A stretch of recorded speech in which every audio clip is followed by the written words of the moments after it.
everyone. I am Sarita Srivastava from Mahatma Gandhi Shikshan Sansthan.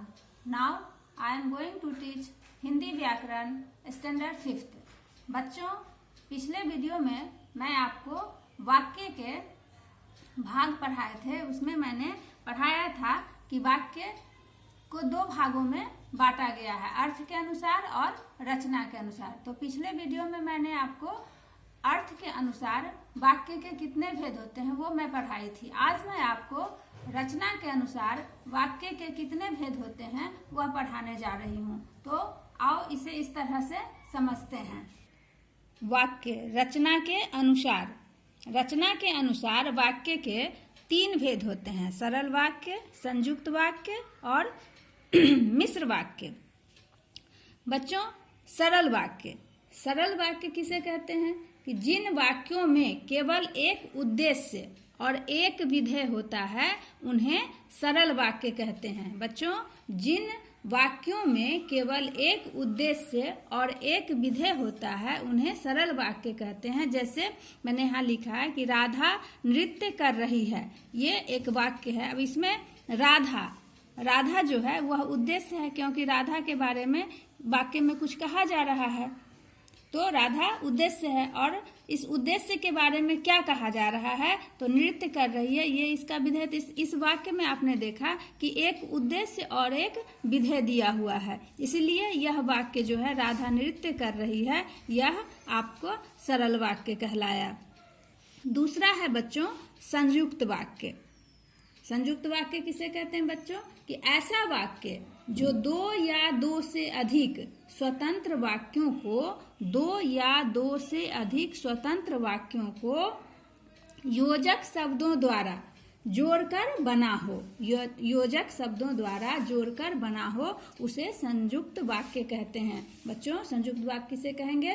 कि ऐसा वाक्य जो 2 या 2 से अधिक स्वतंत्र वाक्यों को योजक शब्दों द्वारा जोड़कर बना हो उसे संयुक्त वाक्य कहते हैं. जैसे अब योजक जो 2 शब्दों को जोड़ने का काम करता है, 2 वाक्यों को जोड़ने का काम करता है, ऐसे शब्द योजक कहलाते हैं. अब यहाँ पर एक वाक्य देखिए आप कि पापा घर में आए और वे सो गए. इसमें आपने क्या देखा इस वाक्य में? कि पापा घर में आए, यह एक पहला वाक्य है. दूसरा वाक्य है यहाँ पर वे सो गए. तो इसमें 2 वाक्य हैं, पापा घर में आए और वे सो गए. तो इन दोनों वाक्यों को यह योजक और जो है यह दोनों वाक्यों को जोड़ रहा है, तो यह क्या बन गया? संयुक्त वाक्य बन गया. इसी तरह से हम आगे और भी बनाएंगे. अब है कि योजक कौन कौन से शब्द होते हैं बच्चों? तो योजक है और, पर, एवं, परंतु, या, तथा, किंतु. इन सब सारे शब्दों को जोड़कर हम संयुक्त वाक्य बनाते हैं. तो संयुक्त वाक्य आप पहचान जाओगे कि जहां जिस वाक्य में इन सारे शब्दों का प्रयोग किया गया हो, और, पर, एवं, परंतु, या, तथा, किंतु इत्यादि, तो हम समझ जाएंगे कि ये सारे वाक्य जो हैं वह संयुक्त वाक्य होते हैं. तो आपने संयुक्त वाक्य आपको बच्चों समझ में आ गया होगा कि ऐसा वाक्य जो 2 या 2 से अधिक स्वतंत्र वाक्यों को योजक शब्दों द्वारा जोड़कर बना हो संयुक्त वाक्य कहलाता है. बच्चों, अब हम तीसरे पर चलते हैं. तीसरा है हमारा मिश्र वाक्य. तीसरा हमारा क्या है बच्चों? मिश्र वाक्य. तो मिश्र वाक्य किसे कहते हैं?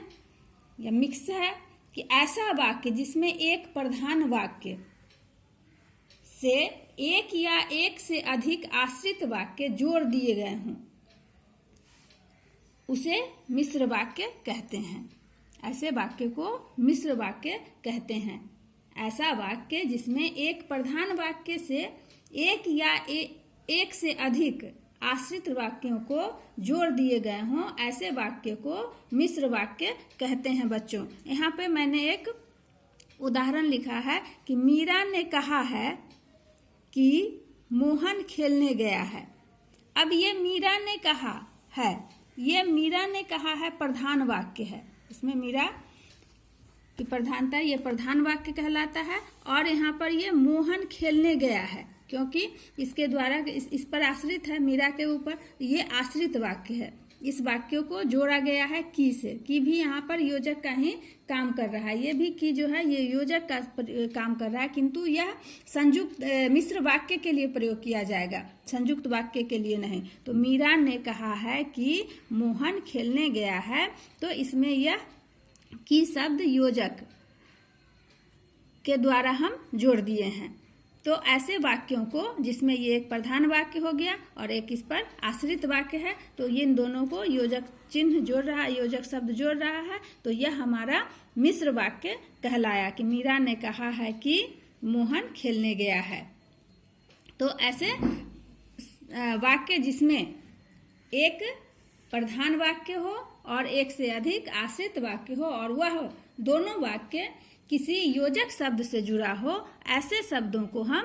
ऐसे वाक्यों को हम मिश्र वाक्य कहेंगे बच्चों। अब मिश्र वाक्य समझ में आया कि मिश्र वाक्य में हमेशा एक प्रधान वाक्य होगा और एक से अधिक, एक या दो आश्रित वाक्य हो सकते हैं, किंतु इन दोनों वाक्यों को जोड़ने के लिए योजक शब्दों का प्रयोग किया जाता है। उन योजक शब्दों के द्वारा उन आश्रित वाक्यों को प्रधान वाक्य के साथ जोड़ दिया जाता है।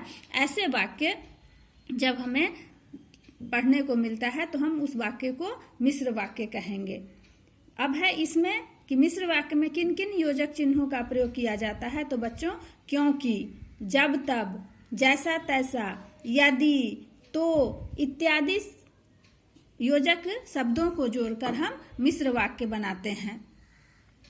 तो आपको अब समझ में आ गया होगा। अब आगे आप क्योंकि, जब तब, जैसा तैसा, यदि, तो इन सारे उदाहरणों के साथ आप अलग से मिश्र वाक्य बनाओगे और तब बेहतर तरीके से आप उसे समझ सकते हो। इस तरह से हमने वाक्य में क्या पढ़ा बच्चों कि एक वाक्य शब्दों का सार्थक और व्यवस्थित समूह वाक्य कहलाता है।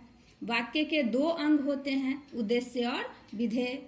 अर्थ के आधार पर वाक्य के 8 प्रकार होते हैं कि विधानवाचक, प्रश्नवाचक, आज्ञावाचक, निषेधवाचक, इच्छावाचक, संदेहवाचक, संकेतवाचक और विस्मयादिवाचक। और रचना के अनुसार वाक्य के 3 प्रकार होते हैं, सरल वाक्य, संयुक्त वाक्य और मिश्र वाक्य। इस तरह से आपने वाक्य को जाना, पढ़ा।